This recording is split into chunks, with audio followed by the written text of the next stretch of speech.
Assalamualaikum warahmatullahi wabarakatuh. Saya Muhammad Ihsan Mumarem. Saya akan mewawancarai anggota partai. Dengan Bapak siapa, Pak? Bapak Usman. Dari partai mana, Pak? Alhamdulillah sampai sekarang ini partai saya masih setia Golkar. Bagian apa Bapak di Golkar? Kalau bagian itu karena di partai itu banyak, jadi saya sebenarnya sebagai penggembira, artinya ya kesana kesini apa yang dikerjakan untuk kebutuhan saat pesta demokrasi umum itu. Oke, lanjut pertanyaan pertama.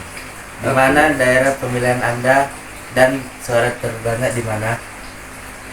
Sekarang ini pilkada tahun 2024 ini saya milih di TPS 40, yaitu tempatnya Mahasiswa Permeta 3, Kelurahan Patang Lestari, Kecamatan Cekupang.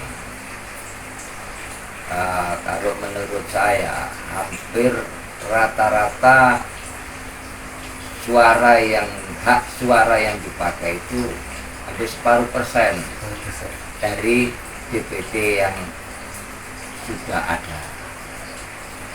Jadi kalau suara yang menonjol terbanyak di Sekupang hampir semua, keluh kesah kawan-kawan di luar pun juga begitu, hampir separuh persen aja.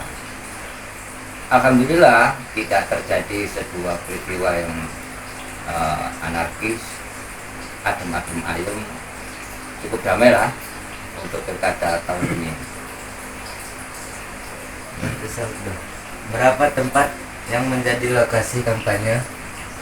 Setahu saya itu yang titik-titik utama aja, karena kalau waktu pendek kampanye itu ya kalau di Sekupang sekali, yaitu Sungai Harapan, Tiban Kampung, selanjutnya salah lapangan Tanjung Priok, lapangan bola itu.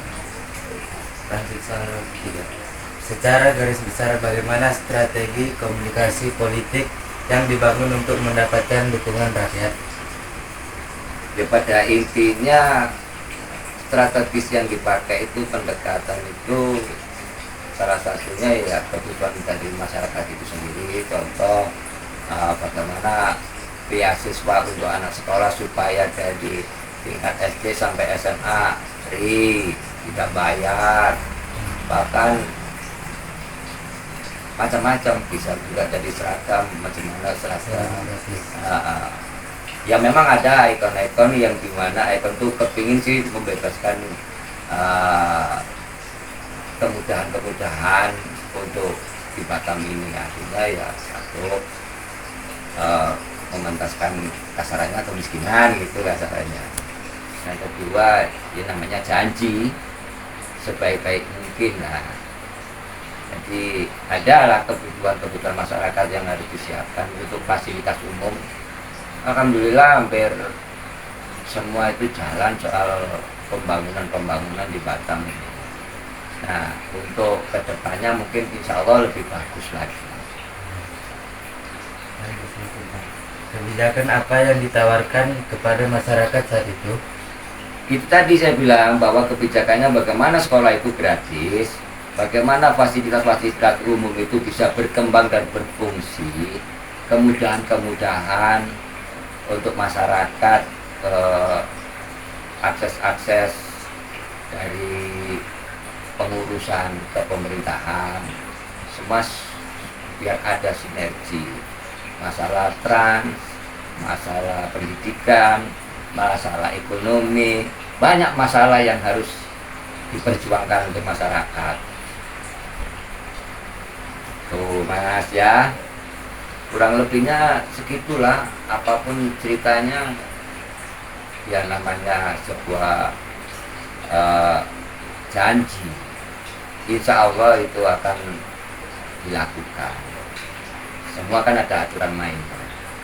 Janji boleh, tapi proses ke belakangnya saya kurang paham. Itu karena nengok situasi. Lanjut soal terakhir. Apa yang membuat Bapak tertarik masuk ke dunia politik? Loh, saya orang yang tertarik di dunia politik loh. Kenapa? Karena gini, membangun negeri ini harus didukung dengan para partai. Nah, relawan-relawan partai itulah yang membantu untuk mendukung kandidat yang kita usung. Jadi, kalau independen itu agak sulit. Karena bendera partai itu salah satu penunjang menjadinya sebuah pergerakan yang terorganisir dengan bagus. Karena bagi orang yang mementingkan atau memikirkan kemajuan negeri ini, ya harus mempunyai partai, harus bergabung. Partai pun kalau sendirian juga gak kuat, karena partai di Indonesia ini banyak. Salah satu penunjang untuk membangun sistem membangkitkan semangat untuk membangun negara ini, ke wilayah ini, ya harus punya minimal partai. Karena ya di situ kan banyak pecokol-cokol anggota dewan ini dewan itu, ya kan ya, kalau nggak dipakai partai bagaimana dia bisa duduk di salah satu tempat. Nah itulah generasi harapan saya. Seperti Anda dari mana ini? Dari SMA mana? SMK 2, SMK 2 jurusan apa ini? jurusan Tata Boga.